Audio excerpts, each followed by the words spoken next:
이번 주 수확한 제철 경제 이슈 맛있게 요리해보는 시간입니다. 물론 오늘 밥상은 맛이 있을지 모르겠어요. 참 걱정인데요. 박시동 경제평론가 나오셨습니다. 안녕하세요. 네, 안녕하세요. 박시동입니다. 제철 경제가 아니다 재난 경제다. 뭐 네. 이런 얘기가 나오고 있어요. 일단 비상계엄 뭐 나왔을 때 어디 계셨어요? 일단 집에 있었는데요. 예. 뭐 저도 어머니로부터 전화를 받고 뭐 TV 켜봐 이 얘기를 보고 이제 깜짝 놀라서 TV를 예. 봤습니다. 근데 사실은 아니에요. 예. 경제 얘기가 중요하니까 경제 얘기가 좋아하니까 중요하니까. 중요하니까 너무 이제 초현실적인 거라서 그렇습니다. 다들 네. 조금 의아해하셨고 그랬고요. 그러니까 저도 이제 이게 딱 비상계엄 보는 순간 이제 국회에서 뚫리냐 마느냐 이거를 가지고 굉장히 이제 유심하게 하고 방송도 이제 했거든요. 그런데 그 다음에 제가 딱 걱정한 것은 대한민국 경제 어떡하지? 맞습니다. 외교 어떡하지? 네. 이거가 딱 들었어요. 오늘 이제 경제 시간이니까 제가 자세히 여쭤볼 텐데 외교 같은 경우에는 지금 완전히 그냥 무정부 상태가 돼버렸어요 지금. 네. 예. 스웨덴 총리도 방한하기로 했는데 지금 무한 취소했고, 일본 총리도 지금 방한 없던 일로 했고, 그리고 키르기스스탄 대통령 같은 경우에는 개엄한 날 오전에 같이 전략적 동반자 관계로 격상한다라고 해서 대통령 그 해외 대통령이 우리나라에 있었는데 비상계엄이 지금 발동이 됐어요. 그러니까요. 예, 그리고 미국 지금 주한미군은 아직 비상계엄은 오늘 나온 건데 해제된 상태 아니다 사실상. 네. 그러니까 미국 사람들은 한국 여행하지 말라라고 지금 얘기했고, 지금 저기 태국에서는 한국 돈 환전을 안 해준다고 합니다. 그렇죠. 뭐 이런 상황까지 지금 외교도 난리가 났는데 경제는 더 난리 났어요. 그렇습니다. 예. 일단은 그 계엄을 발표하고 나서의 초기 상황을 다시 한번 되짚어봐야 됩니다. 다행히 몇 시간 만에 일단 해제는 돼서 초기 상황이 약간은 좀 안정세를 취한 거는 맞아요. 예. 그런데 초기 상황에서 일어났던 반응이 그게 진짜 반응입니다. 그러니까 계엄이 만든 이벤트가 이렇게 위험하다라는 것은 그래서 이제 그거를 알아야 추가적으로 이 사태가 빨리 해소가 돼야 된다는 필요성이 거기서 나오는 거거든요. 예. 짧게 정리해드리면은 계엄 발생하고 나서 환율이 1,442원까지 올라갔어요. 근데 40원이 올라간 거거든요. 40원이요. 2시간 만에. 그게 어느 정도 수준이냐면요. 우리가 환율이 급 상승하고 있는 우상향하고 있는 장이라고 하고, 그런 상황에서 지속적으로 3달이나 4달을 연속으로 올라갔을 때 그때 도달할 수 있는 정도의 변동성입니다. 그걸 2시간 만에 일어났다. 40원 정도 오르는 거는 예. 보통 3달 정도 걸린다. 그렇습니다. 아. 그러니까 어마어마한 변동이 2시간 만에 일어났다라고 볼 수 있는 거고요. 예. 우리는 다행히 불행 중 다행입니다만 밤이었습니다만 서구 시간으로는 열려 있는 장들이 많았거든요. 그렇죠. 이게 더 중요합니다. 외국인들의 반응이 즉각적으로 볼 수가 있는 상황이거든요. 예. 미국 시장에 상장되어 있는 우리나라에 투자하는 ETF가 6% 이상 실시간으로 급락을 했고요. 우리나라 기업들도 이제 미국이나 이런 데 상장이 많이 되어 있습니다. 포스코가 7% 빠졌고요. SK텔레콤 2%, KT 3%, LG 디스플레이 2%, KB 5%, 신한금융 3%, 한국전력 4%, 쿠팡은 무려 장중 9% 이상 하락하면서 직격탄을 맞았죠. 그리고 우리나라의 대장주라고 있는 삼성전자가 예. 런던 거래소에서 6% 이상 급락을 맞았습니다. 그리고 코스피 야간 선물지수는 0시를 지나자마자 4% 이상 빠지면서 예. 그야말로 시장에 급락의 대패닉이 찾아왔다 이렇게 봐야 되겠고요. 특히 이제 이 위험하다라는 상황을 인식한 분들이 아마 쉽게 말하면 이제 달러 이민이라고 하는데, 안전자산인 달러 환전 수요가 폭발했거든요. 예. 그래서 토스뱅크나 카뱅에서 순간적으로 이 한때 외화 송금이 중단되고 환전이 중단되는 사태까지 일어났고요. 결정적으로 금융 상품 중에서 그 나라가 부도가 날 것 같다. 그 나라가 모라토리움을 선언할 것 같다라는 그런 위험을 해지하기 위한 상품이 있어요. 예. 소위 말하면 이제 CDS 프리미엄이라는 건데, 그 나라 국가의 부도율이다 이렇게 보시면 얼추 맞습니다. 우리나라가 지금 그 하루 전에 CDS 프리미엄이 33.73bp였어요. 예. 근데 계엄을 발표하자마자 34.02로 올라갑니다. 서구에서 볼 때는 외국 이 금융의 시선으로 볼 때는 우리나라의 전체 부도율이 올라갔다 이렇게 봐야 되는 거죠. 그러니까 총체적으로 금융시장과 우리나라의 자본시장과 이런 것이 엄청나게 흔들렸다. 대단한 충격파가 왔다. 이렇게 일단은 상황을 봐야 될 것 같습니다. 그러니까 계엄이라는 게 굉장히 경제에 여파를 많이 미치고, 사실 우리가 이제 남북 간 대치 문제 때문에 네. 우리는 사실 잘 못 느끼지만은 해외 사람들 만나보면은 야 너희 나라 전쟁 나는 거 아니야? 뭐 북한이 미사일 쏘면 맨날 그러잖아요. 그런 그렇죠. 것도 사실 이게 반영이 돼 있는 거잖아요. 이미. 그러면요. 네. 그런 상황에서 계엄까지 나오고 이게 어떻게 될지 모르겠다. 그렇죠. 계엄을 또 틈타서 북한이 쳐들어올 수도 있는 거고 네. 뭐 여러 가지 그런 것들이 종합적으로 반영이 된 것 같은데 이제 계엄 해제 후의 시장 네. 뭐 이게 좀 궁금해. 오늘 같은 경우에도 조금 그러니까 안정이 되긴 했지만은 오늘도 빠졌고 근데 네. 제가 제일 좀 눈여겨보는 거는 이게 이제 개인, 기관, 외국인 이렇게 좀 나눠서 보잖아요. 그렇습니다. 코스피도 오늘 3,900억인가 외국인들이 팔고 나갔더라고요. 그러니까 일단 초기에 큰 불은 계엄 해제를 통해서 잠깐 잠잠해진 건데 상황이 끝난 게 아니고요. 그때는 짧은 시간에 집중돼서 마치 빅뱅처럼 패닉이 온 거고 해제 이후에도 이제 제가 볼 때는 장기적이면서 더 넓은 범위로 더 오랜 시간에 걸쳐서 계엄 후폭풍이 올 것이다 이렇게 봅니다. 예. 해제가 됐습니다만 코스피 관련해서는 아까 우리 앵커님 말씀하신 것처럼 외국인들의 자금 유출, 자금 이동을 가장 먼저 봐야 됩니다. 우리 시장을 얼마나 불안하게 보는가가 핵심 아니겠습니까? 최근에 4개월 동안 외국인들이 우리나라 시장에서 21조를 팔았습니다. 21조요? 21조요. 4개월. 이것도 와, 엄청난 거죠. 어마어마한데요. 그런데 계엄 첫날 해제된 수요일 날 7천억 정도 순매도가 나왔고요. 7천억이요? 예, 오늘 3천억 정도 순매도가 나왔습니다. 합치면 1조죠. 예. 4개월에 21조인데 이틀에 1조입니다. 그러니까 단기 자금은 지금 확실하게 빠지고 있다 이렇게 봐야 됩니다. 근데 이제 문제는 이 단기 자금은 사실 쉽게 말하면 본사에 예. 승인 필요 없이 현장에서 즉각적으로 대응할 수 있는 특히 홍콩권, 아시안권 펀드들이 이 쿠션을 치고 들어온 자금들이 많아요. 근데 이제 문제는 앞으로 제가 이제 증권가에서 취재한 바에 따르면 앞으로는 뉴욕이나 런던에 본사를 둔 진짜 큰 펀드들 있죠. 예. 소위 말하는 사이즈가 나가는 펀드들이 중장기적으로 한국 시장에서 매도를 현재 전략적으로 검토하고 있다는 얘기가 나오니까 단순히 뭐 코스피가 급락을 하지 않았다라고 해서 안심할 부분이 아니고요.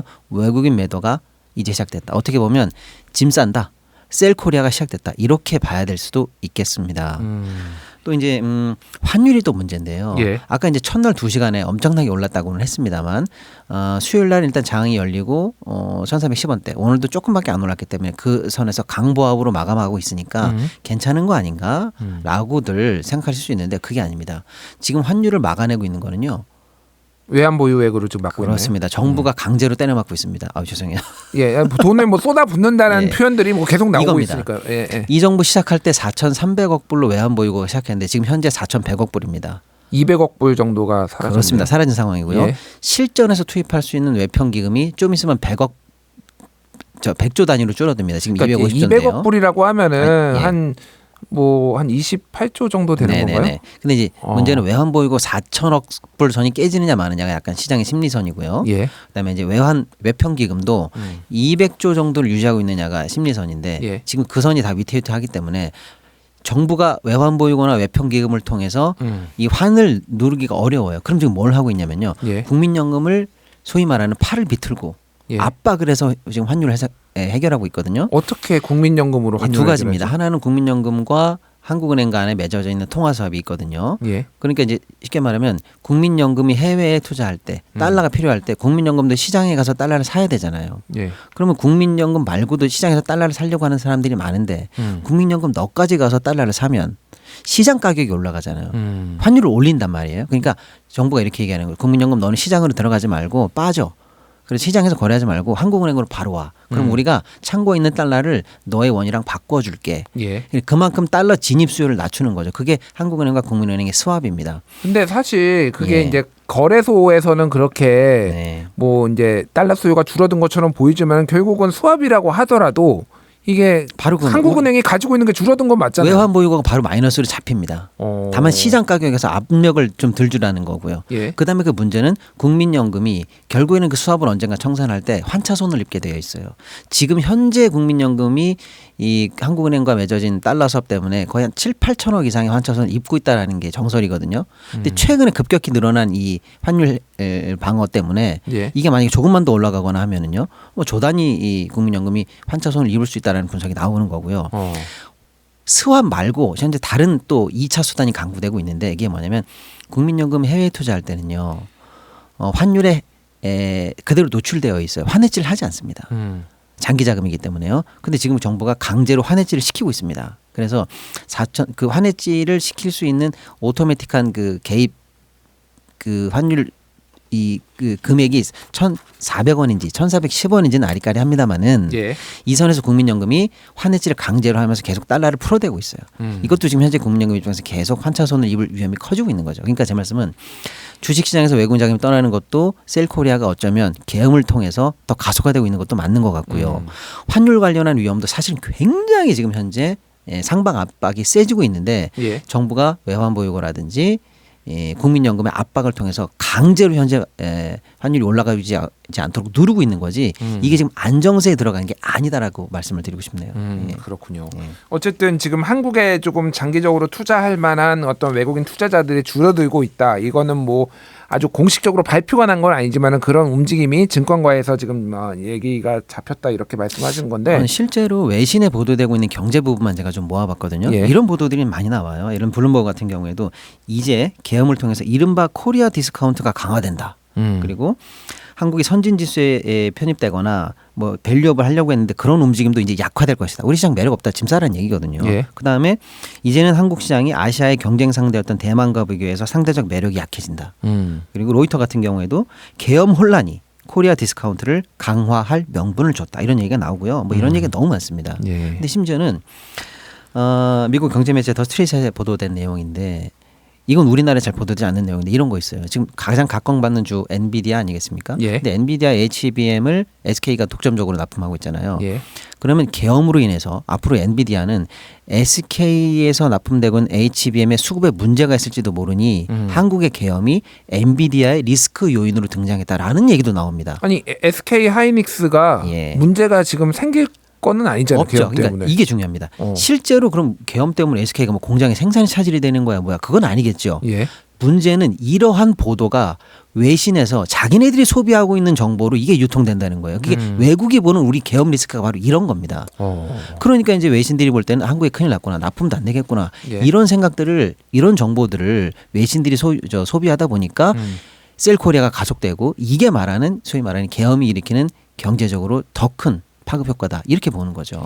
네. 지금 기업들은 좀 리스크가 어떤가요? 사실 뭐 계엄령 때문에 기업들이 직접적으로 타격을 입거나 망할 것 같지는 않은데 저는 이거를 보니까 오늘 기사 뭐 경제 쪽의 기사를 보니까 재계 튄 계엄령 불똥, 재계 교류 안반기는 미국. 그래서 네. 뭐 한미 재계 회의 총회를 앞두고 미국 측이 조금 난색을 표했다. 네. 뭐 이런 거가 나와요. 네. 좀 어떻게 보세요? 그러니까 이제 대외적으로 우리 기업이 사실은 유형 무형의 자산으로 K-웨이브나 이런 걸 업고 가고 뭐 이런 것들이 있는데 그런 부분에서 손실이 일단 많고요.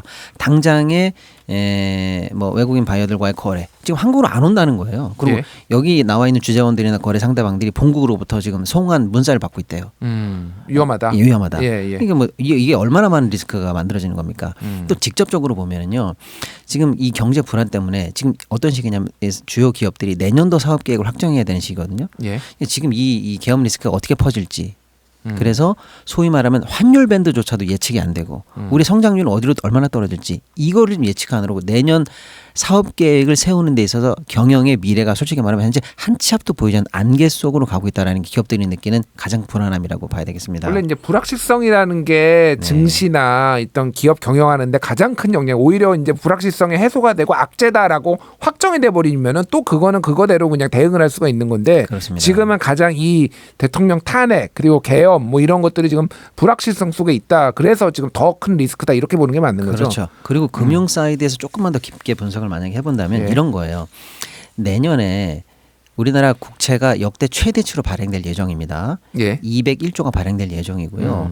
외평채를 합치면 231조 정도가 내년에 국채가 나올 예정이에요. 지금 한국은행이 금리를 좀 전에 내렸거든요. 예. 그러면 내년에 발행되는 금리도 국채 금리도 한국은행 금리 내린 것 때문에 적어도 조금 낮은 금리로 발행될 것으로 전망이 됐었어요. 근데 보시죠. 우리나라 아까 CDS 프리미엄이 올라갔죠. 예. CDS 프리미엄이 그러니까 한국 국채 위험하다.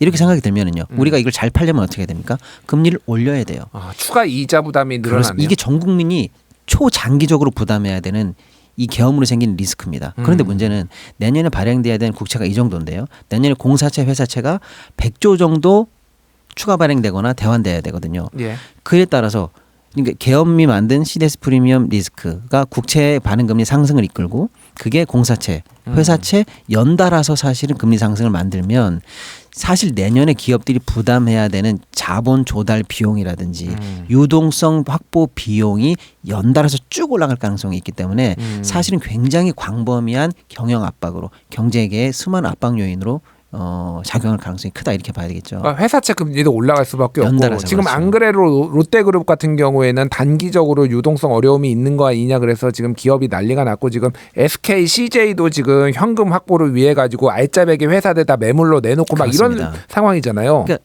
앵커님 말씀하신 게 정확한 게 평시에 이런 계엄 리스크가 터져서 금리 부담이 와도 힘든데 지금 앵커님 말씀은 이게 계엄 하루 이틀 전에 계속 일어나던 우리 경제가 지금 안 좋은 상황, 지금 우리가 발딛고 있는 토양이 이렇게 취약한 상황이었거든요. 예. 여기다가 계엄 리스크가 터지면서 추가적인 문제가 파생되니까 경제계에서는 이만저만 고민이 아닌 거죠. 결국은 그러면은 이제 우리나라 뭐 대통령을 제외한 경제수장인 최상목 경제부총리라든지 뭐 금융위원회, 금융감독원 그리고 뭐 한국은행 이런 데서 지금 이거를 시장을 안정시키고 뭔가 이제 컨틴전시 플랜, 네. 뭐 소위 말해서 이런 위기 상황에서의 어떤 대책이 나와야 되잖아요. 일단은 네. 공급을 좀 계속 하겠다, 유동성 공급을 하겠다, 요 정도까지는 이제 기재부에서 나왔는데 지금 뭐 대책이 있는 건가요, 이거는? 정확하게 말씀드리면요. 우리 이제 앞서 정치 뉴스 할 때 앵커님이 전달을 해드렸습니다만 이런 계엄을 우리가 우리 생에 또 겪을 거라고 생각이나 해봤겠습니까? 안 해봤죠. 그렇습니다. 현재 계엄을 전제로 한 국가 금융 경제 관련해서 컨틴전시 플랜이 없습니다. 아, 없어요. 없어요. 그러니까 우리도 경제 관련해서도 현재 겪어보지 못한 미증유의 상황으로 가고 있는 겁니다. 컨틴전시 플랜이 없어요. 그래서 오늘 나온 얘기가 뭐냐? 금융감독원에서 컨틴전시 플랜을 짜긴 짜야 되는데 예. 모든 증권사들에게 너희들이 짜봐라.